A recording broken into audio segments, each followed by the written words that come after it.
Have you been feeling stuck, limited, or blocked in your spiritual life? Are you looking for breakthrough today? We are here creating a safe place to uncover real answers to honest questions. Because this is not just another self-help podcast. This is Life for Your Soul. Welcome back to Life for Your Soul. We're all in a giggly mood tonight, and it's a good one. It may or may not be nighttime when you're listening to this, and that's okay. But we are joined with Liz today. Hello. Liz is Jordan's wife, who we interviewed in a previous episode. You should definitely go back and check that out. Also, family here in the household, because literally y'all are family. So That, and last week we talked about getting comfortable with being uncomfortable, and technically Liz is Mrs. Comfort. So So we thought, who better to have on our conversation episode than clearly an expert in this category. I mean, she's am a an new expert, just since April. She's an expert in This is true. Comfort. However, Liz, you do have a big history with Being uncomfortable. being uncomfortable. And we'll get into it obviously, but your background that you're going to talk to us about, you have a really unique perspective of going from church to church to church and holding the line of the things that are important and the things that are kind of okay to let go of. And we talked about that a little bit in our introduction episode last week. And so we are going to dive into that a little bit more. And Rachel is going to enlighten us on the depths of that. Yeah, we're also really excited. So anyone who knows Liz knows that she's on the quiet side. She's dynamic and amazing when you get her to talk. But it's a rare occurrence. So some people are going to be excited. They're going to get to know Liz a little bit better today. And when you're wearing podcast headphones and with a microphone, you really just want to talk more because it sounds fun. So this is the perfect opportunity to get you to talk more. That's great. Have you been feeling stuck, limited, or blocked in your spiritual life? Are you looking for breakthrough today? We are here creating a safe place to uncover real answers to honest questions. Because this is not just another self-help podcast. This is Life for Your Soul. So welcome everyone back to the show. We're excited. So Liz is my sister-in-law, and over the past year or so, I've gotten to have some conversations with her and get to know her story. And it's kind of a wild one. It's kind of a story of open-ended questions of where she was going to go and what she was going to do. And I think Liz is the perfect example of someone who waits on the Lord's timing, kind of does it the way he wants her to do it. And you've had a lot of situations where you just didn't know, but you just held on and you kept going. And yeah, so just along those lines, the dynamic at the church where you were leading worship at for like a bazillion years, and then you wanting to leave, but it wasn't the right time, and then your transition from there to like the Bethel School of Ministry, and then your transition from that to here, and I think that's a big journey, and a lot happened, and just your journey of how you navigated all that. Yeah. The church that I went to before I went to Bethel, so I did 3 years of Bethel School of Ministry before I moved out here to Virginia. But before that, I was in Texas before I went to Bethel. And the church I went to there, I went there for about 10 years. And I was pretty involved in the worship. Toward the end, I was actually co-leading one of our campus, one of our second campus worship team and stuff. And it was that church was vastly different from Relentless, where I go now. And it was also pretty different from Bethel. And so, navigating that was interesting because there were times where I was like, I don't want to be here. I want to be a Bethel. That's where I want to be. I want to be out there. And every time it was the Lord was like, nope, not yet. And I even had so many friends all the time that were like, why are you here? Why aren't you a Bethel? And I was like, guys, it's not that I don't want to be there. It's not that I'm scared, because they would almost hint that they thought I was afraid or that I was staying for the wrong reasons or whatever. And I was like, no, it's not that. It's literally, I know I'm not supposed to be there yet, and it's all God's timing. And did they like know that you liked Bethel, or did they just? Yeah, I Okay. did their worship school 10 years ago in 2011. Okay. And then I did first year in 2016, so 5 years later. So when I went there for the worship school and came back, people were like, why are you back? Basically. Okay. And so that first year or so, I had so many people that were like, why aren't you out there? I just look at you and I see Bethel, or I see Bethel things and I think of you. And I'm like, I don't know, because I'm not supposed to be there yet. And they didn't understand it. But I remember specifically telling someone one time, trust me, if I felt like the Lord was telling me that's where I was supposed to be, you wouldn't have to tell me twice. I'd be packing up my car and driving out there. Right. So then 5 years later, that 5 years was rough. There were so many times where I wanted to go, but I knew deep down that it was just I wanted to run away because I wanted to ask you a question, because interject in here, because you wanted to go to Bethel, and they're Yes. like, why aren't you going to Bethel? But did you have a firmness in your resolution that you needed to be at that particular church? Like, why did you stick it out at that church versus another church? Or yeah. Like if you were unhappy, you mean? Yeah. And it wasn't so much that I was unhappy. There were things about it that were frustrating, that I like things that they did and different things like that I didn't necessarily agree with. But I knew, because even when I went to Bethel for the worship school, the first day I was there, I went there with the question in my mind of, okay, Lord, what's next? Like, do I move out here and do first year, or do this school of ministry? Do I move? I had a friend who was living in Colorado and I really loved it. I was like, maybe I'll move there. I was like, do I move to Colorado? Do I stay in Austin? Do I go somewhere else entirely I haven't even thought of yet? That was actually like, for me, felt like a fork in the road turning point of the Lord was going to give me some direction while I was there. And I think it was literally the first day of class, like the first class. I was in worship and I just very clearly felt the Lord say, you're going back to Austin and you're going to stay at your church. And I was like, okay. And I knew from that moment, I knew I was there on assignment, but I didn't know what it was. And I still I figured out some of what that was, but I still sometimes am like, well, I was there for 10 years. Like, I don't know. I know I learned a lot, but, yeah, I'm like, what really was my assignment? Still, even now, still not entirely sure. Yeah. Which is fine. One day maybe I'll know, maybe I'll never know, and that's fine. I just knew I was there and I was on assignment, and I wasn't going to leave when not everyone, but a lot of friends and family that weren't going there to that church were like, why are you still there? Yeah. So I knew regardless, I'm here on assignment, even if I don't know exactly what it is. Right. I'm going to stay here until he releases me to go. Yeah.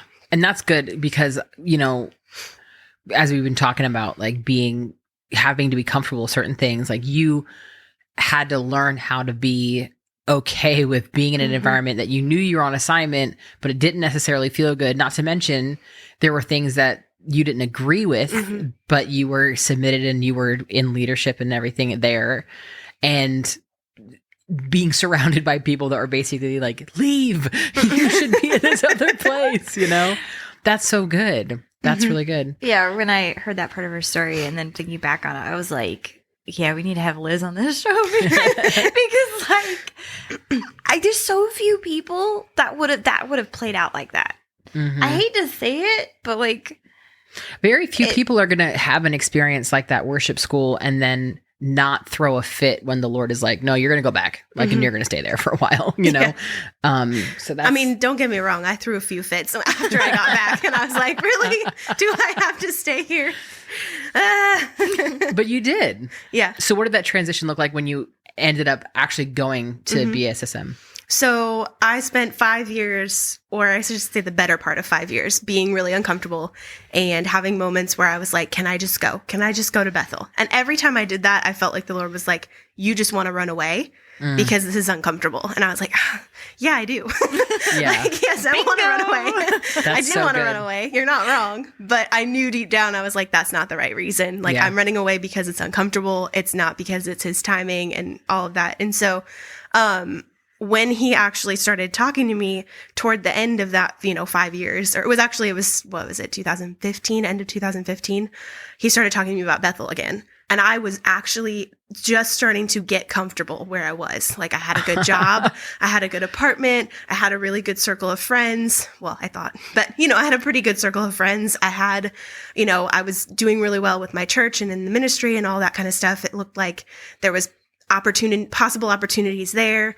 And so I was like, I'm in a really good place now.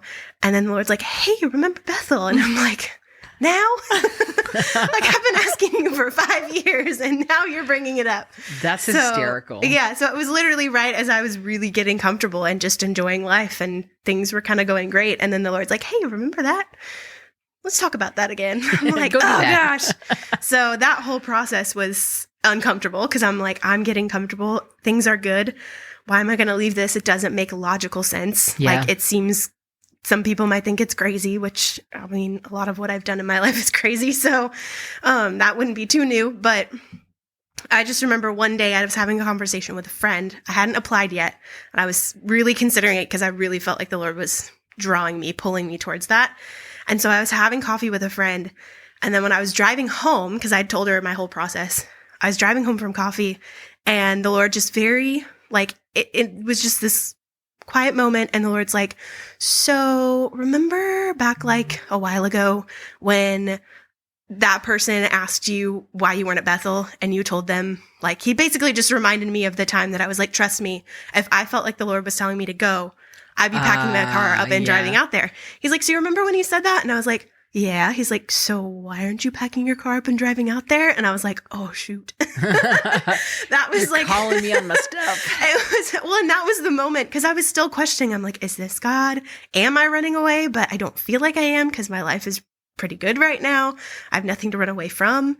And so exactly. There was those questions of like, I don't want this to be a cop out. I'm running away, but I also don't want to not be listening if it's the Lord. So it was just his way of like gently saying, hey, this is me. Yeah. And I was like, oh shoot. Okay. So I think it was like the next day or 2 days later, I applied for the school. That's great. That's so good. Yeah. And then you get out there and that's what, a 3-year process? Yeah. And the first year was super rough because I went out in August. The school didn't actually start till September. But I wanted to get out there early so I could find a job. Didn't find a job. So I was like running out of money, getting behind on bills, all that kind of stuff. And it wasn't until October, November that I got a very part-time job at Bath & Body Works, which if anyone's ever worked for Bath & Body Works, it's not the greatest to work for part-time because you get very little hours, except over Christmas. But even then, sometimes it's not that great. And so I worked there and I told the Lord when I got the job, I was like, if I'm supposed to have a job, like I'll find a job. If I'm not supposed to have a job or, I'm not supposed to rely and depend on this, then like, I just trust you. Like, I trust that I'll get the hours I'm supposed to, whether that's 0 hours or all the hours in the world. Right. And there were it was like, I'd work 1 day, 1 week, have the next whole week, no shifts, didn't work at all. Then the next week I would get like a 1 shift. And like that kept happening. And I was like, what the heck? Yeah. Like I should be working. And it just like, it was really uncomfortable for me because I was like, I have to be responsible. I have to pay my bills. Yeah. I have to all these things. And it was just this like, it was this really uncomfortable place of struggling, but learning to fully depend on God for your provision. Yeah. Wow. And it was one of those things that was so uncomfortable because it even tested my own pride of like this, I'm responsible. I have to take care of this. I have to do this. So when I get behind on bills, I'm like, I feel like the most irresponsible, like I should know better. I should be better. And the Lord was like, should you though? Yeah. And then put it on my shoulders. Yeah. And I did. And it was actually in January, my car ended up getting repossessed because I couldn't make the payments on it. Wow. And so it was things like that where it was like, that whole first year was rough. Like just very uncomfortable of like, now I have to depend on people for rides and I can't get a job because I don't have a car. And it was just like that whole season, it was amazing. And I knew the whole time there were so many moments where I was like, this is why I'm here now. Like, this is why I didn't come years before. Like, I could see how perfect the timing was because there were relationships that people I would have never met. Yeah. Like things like that. And so it's just that kind of thing is crazy to me. Like, so how did that transition to like getting back to, I guess what we consider normal? Like, because that seems like a really big turning point from like, Yeah. all right, I got a repoed car and I got no money and I'm doing all this stuff. And Yeah. I know you didn't leave that way. Mm-mm. So like, what did that look like? Yeah, so it was that summer after first year. I was like, okay, I'm staying because I know I'm doing second year. I actually went back and forth and thought about not even doing second year. But then the Lord was like, nope, you're doing second year. I was like, okay. So I knew I was going to stay. There was obviously no way I was going to like go home for the summer because I didn't have a car and I didn't have money. So I was like, I need a job and I need a car. So there was a girl that I did my first year missions trip with that had bought a car, but she was from like Germany and she wanted to rent it for the summer. So I was like, well, okay, I can do that. And she had a reasonable amount and she was willing to work with me until I started working and all of that. So it was amazing. So I was able to do that. And then like a week later, one of my really good friends was like, hey, so my dad wants to buy me a new car.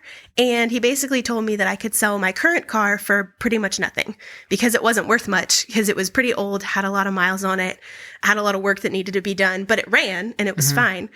But she was like, it doesn't need a lot of work. It's paid off. And my dad already has like money set aside to buy me a car and all this thing.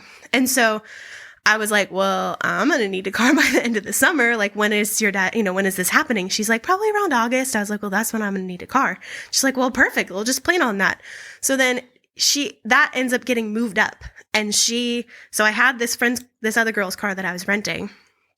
And then, she ends up going and buying a car with her dad, like in June. And so I end up, by the end of it, I have 2 cars. And one of which I didn't pay for. Like, she ended up actually giving me the car in the end. Praise God. Because, like, she talked to her dad about it. And then I looked it up and it turned out that if she gifted me the car, I wouldn't have to pay but like $20 to get the registration switched over to my name. Nice. Whereas if she sold me, I'd have to pay more depending on like taxes or whatever. Yeah. And so she's like, well, if that's the case, I'll just gift you the car. And I was like, seriously? And she said, yeah. So she gave me the car, and that's actually the car that I moved out here with. That's amazing. Yeah. That's so good. So that was a crazy moment when I was like, just a couple months ago, my car got repossessed and I had no car. And now I have 2 cars. How did this happen? That's so cool. Yeah. And go ahead. I was going to say, did you finally get a job? I did. Yeah. So I was working as a nanny for most of that summer. And then toward the end of the summer, I got a job working for a pizza place. And I worked there until I moved out here. That's cool. Until I moved away from there, I should say. And that was a great job. There were some times where I didn't like it because, it's a pizza place. But I loved the people I worked with. So it was so much fun. That's fun. Yeah, it makes a big difference. Mm-hmm. That's so wild. Yeah. Okay. So you go into third year, and third year's where you're ending. Mm-hmm. Like, what in your mind did you think? Like, what did you think was going to happen? Did you have an idea what was going to happen after third year? Did you have dreams, desires, or was it just like whatever God wants? Or Yeah. So all 3 years, my missions trip was to New York City.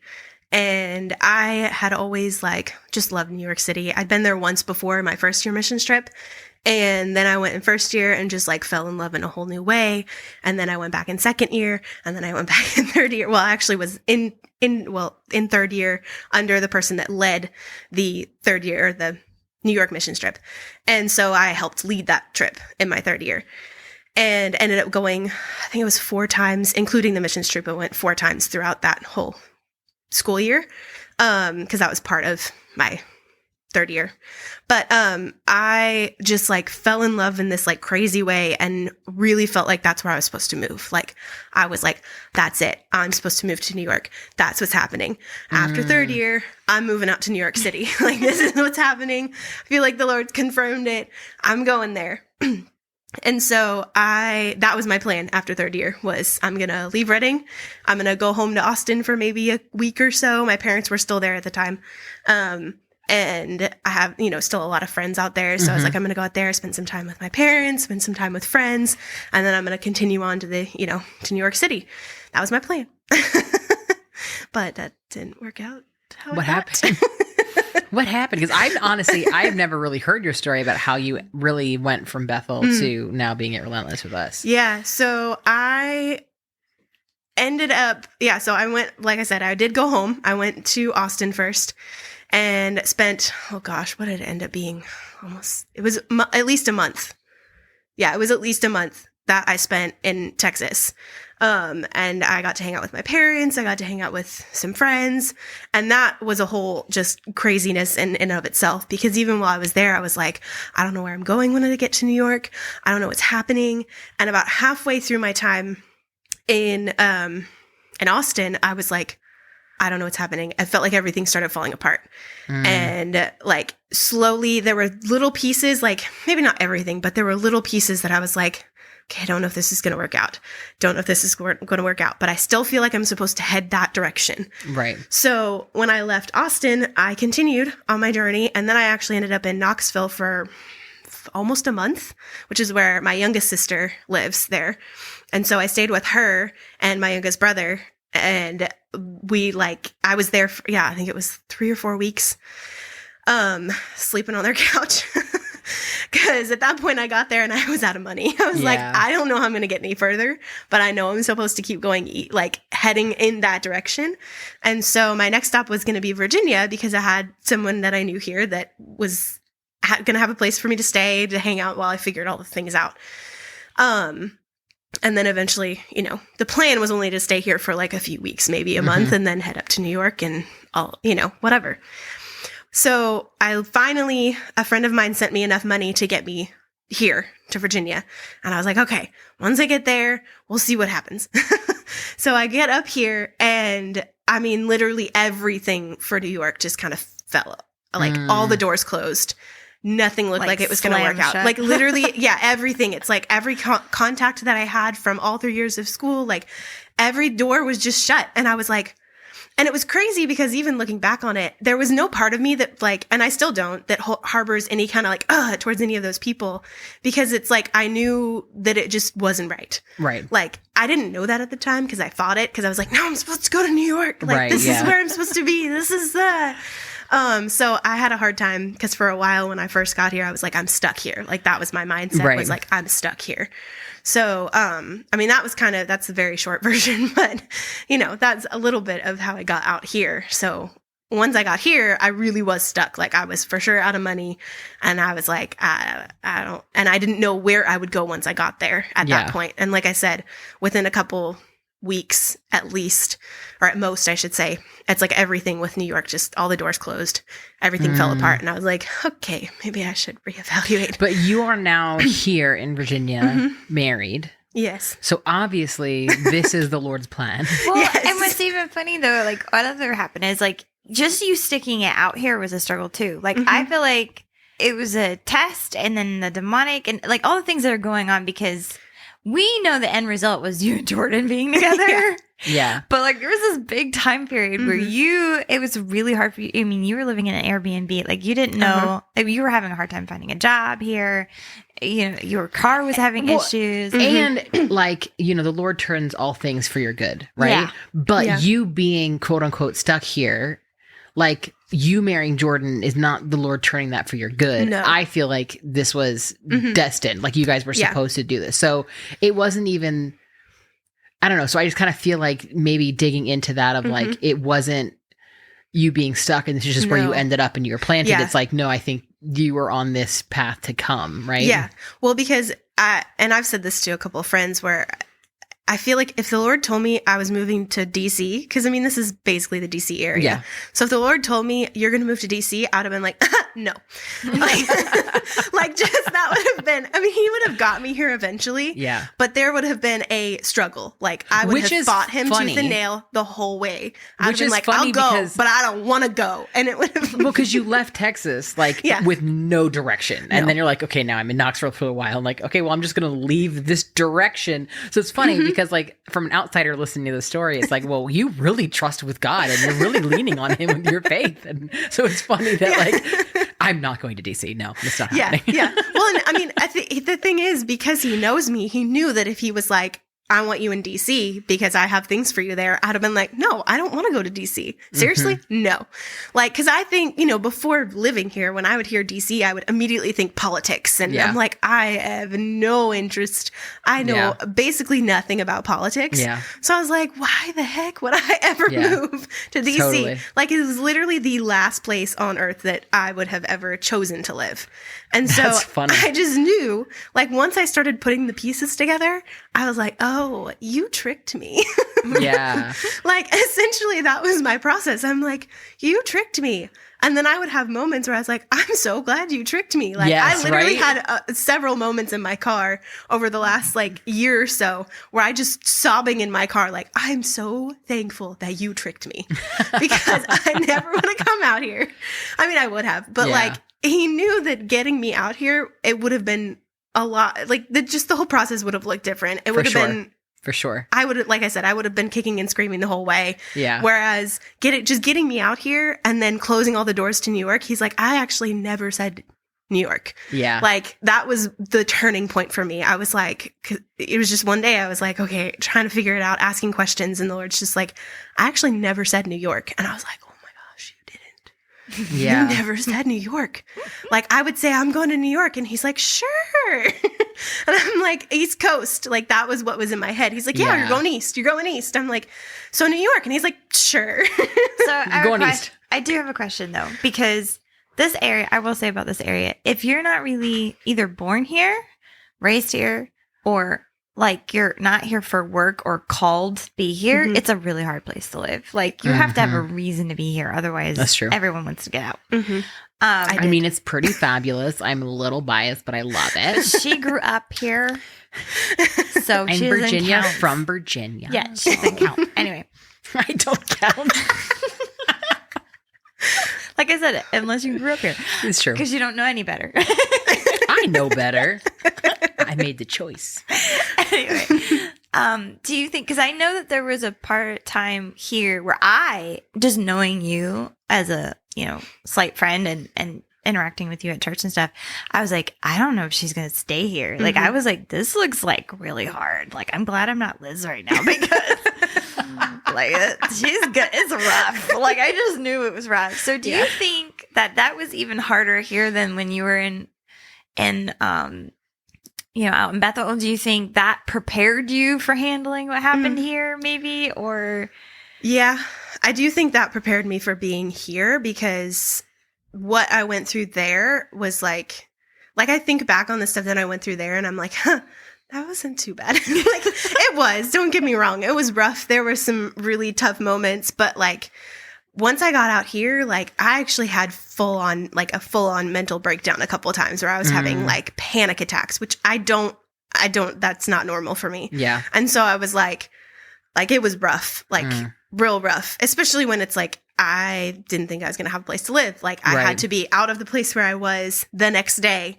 And I had only just started a job recently, and so was still playing catch up and everything on the stuff that I had gotten behind on when I wasn't working. So I'm like, I'm playing catch up on all these things. I don't have a place to live as of tomorrow, and I have no money to pay for a place. Like, I don't know what I'm going to do. So like moments like that where I had a full on panic attack in my car, just like couldn't breathe, and was like, I don't know what I'm going to do. This is hard. Yeah. And it was even harder because I was like, I don't want to be here. Like, I don't know why I'm here, and I don't want to be here. So that made it harder for sure. Wow. But it all led up to Jordan and Liz having maybe some other episode. What we'll do, I'd love to have another episode where we have Jordan and Liz tell their story. Yeah, of individually how it led up to them getting married, because that's a great story, and we don't have time for that today. Yeah, it is. But yeah, I just remember with Liz, going like, dang, this girl's got perseverance. Yeah. And I'm like, and to be fair, guys, I mean, there's a lot, like, you see a cute boy and you like him, you might stick out some stuff, but she wasn't even at the point, like, when you were going through this, there was no guy, like, there was no person that you were tied to. There was Jesus was the guy. You had nobody but Jesus, and you had Relentless, but you hadn't even really plugged in yet. No. So it was like, I was like, man, if she sticks it out, I'm gonna like, we're gonna be friends. That's what I was thinking. Little did you know. Little did I know. Now, mind you, everyone at the church who saw Lizzie walk through the door, we all looked at Lizzie, and then we all looked at Jordan, and then we all looked back at Lizzie. Like, yeah, And like we that's all happening. knew in our heart of hearts that that's happening. It just took them like 2 years to figure it Yeah, out. But, you know. Hey, listen, it's all in the Lord's time. All in the Lord's time. We listened to Liz's overview, which was very entertaining and enjoyable. Yes. I wanna We hear more. actually personally would love to have her on another episode or even talk for an hour or more on this. But Yes. to kind of tie this back into like the theme here is, I guess I would ask you, Liz, is like, what are the things that you are sure about, like in your relationship with God? Like, what gave you sticking power and longevity in this whole thing and perseverance? And is there anything, because I feel like there's a lot of other people who've gone to ministry schools or we've known in our lives that Yeah. didn't have that same perseverance, like they fell away or they Mm-hmm. went Or just- another direction. Or the ability to walk in that level of faith on a Yeah. like really consistent basis. I mean, yeah, event to like after really event. just be on the I don't know what's happening tomorrow level of faith, which I think a lot of us don't willingly step into that. Like there's a lot of Yeah. us who've had situations where you end up having that, but for you to be like willing to be like, okay, I'm gonna walk this path, because we were talking in the last episode is like how people get hung up on all these things that are not important and not essential and don't actually give them staying power, I guess. Yeah. So anything you want to say related to any of that? Well, okay. So as you were asking the question, the one thing that I was thought of was oh gosh, well over 10 years ago.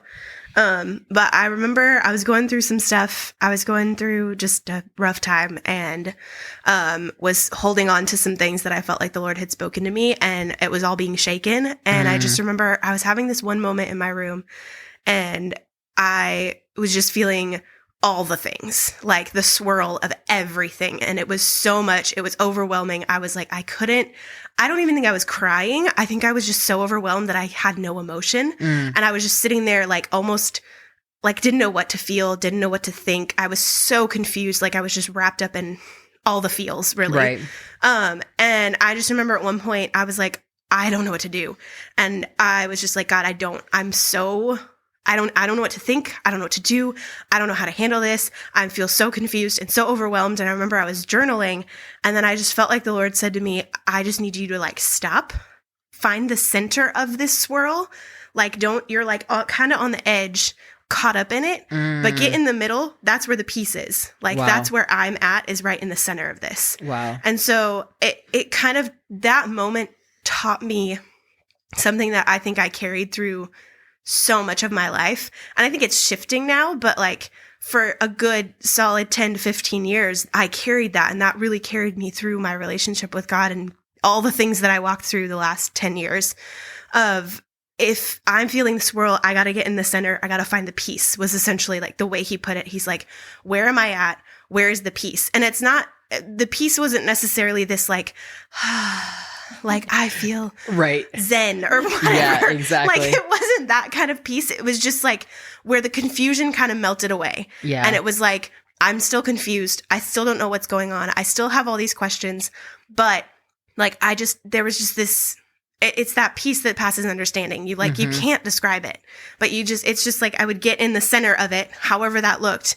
And like, whether it just meant sitting on the floor and just sitting there until I felt it come and felt him like wash over me with just like, you're fine. Everything's that's so okay. good. And I didn't even have answers. Like half the time I had no answers, but I was just like, I can't sit in this swirl because it's going to make me crazy. Yeah. Like I don't know what to do with myself. And so that was a huge key for me, was learning that just very simple practice of when I feel the swirl and I start to get caught up in it, just find the center and find where he's at. Like, where is the peace? Where is he at? Because that's where I need to be, because Wow. the swirl is not good for me. Wow. That is the absolute takeaway on the whole episode. That's so good.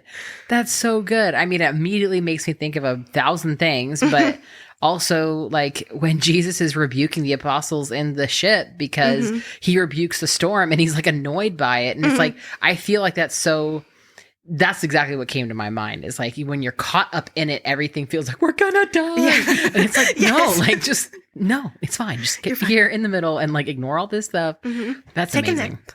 a nap. Take a nap. Well, seriously, if Jesus was in the boat, Jesus was so confident. He's like, there's no way this boat's going to go down, guys, because I'm in it. Like, God's not, and even though the boat was getting tossed and they were freaking out and they were upset because Jesus is asleep. They're like, the guy's asleep. Like, we're all going to die. And he's just sitting there sleeping. And he even was like, Jesus is like, yo, I only die when I choose to die. yeah. Okay? He comes out of it and he's like, okay, fine. He rebukes the storm and it just settles. And he's like, you could have all done that yourself, kind of like attitude thing. Yeah. He's like, are we good? Are we good? Everything good now? Can I go back to sleep? No.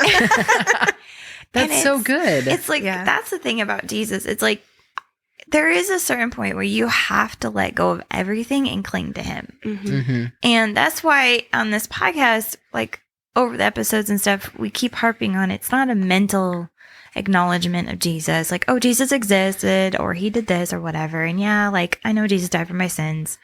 It's an actual clinging to him. It's an actual going, I choose you. I'm going to run to you and I'm going to believe that you are who you say you are and that it's a relationship. And it's one of those things where you can't really describe it to people. Like you have to experience it really. Yeah. And even the piece you're talking about, it's like, you're just like the settled knowing and you're like, it doesn't matter. Like, I know everything's wrong, but that just doesn't matter right now. That's so good. Exactly. Knowing what you know and all the things you've experienced, just pray for our audience how you would want to have been prayed for. That's good. During your worst moment. Oh, gosh. How would I have wanted to have been prayed for? Give me all the answers, Lord. No. Yeah. All right. Well, Father, I just lift up every listener that is listening right now. God, I just ask that you would give them what it is they need, not necessarily what they want. But God, just whatever it is that they need right now in this moment, whatever they're walking through, whatever questions they have, God, I just ask that you would give them what they need. That they would feel your peace, that they would know that even in the questions, it's okay to just not know, but that they would know that you're there and that you're the one that's guiding them and that's leading them and that's walking with them and that's right beside them. And God, I just ask that you would bring a calm to their storm. God, whatever that looks like, just bring the calm to their storm, clear the confusion. God, I just ask that you would clear away the confusion and that you would just walk with them and make it known that you're walking with them. God, just make it clear that they would see it, that they would feel it. God, I just release your peace and your clarity and your understanding. And I just bless all of you in Jesus' name. Amen. Amen. This has been an episode of Life for Your Soul, brought to you by The Sevenfold.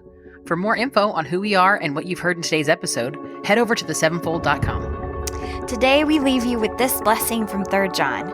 May you prosper and be in good health even as your soul prospers. Until next time, this is Life for Your Soul.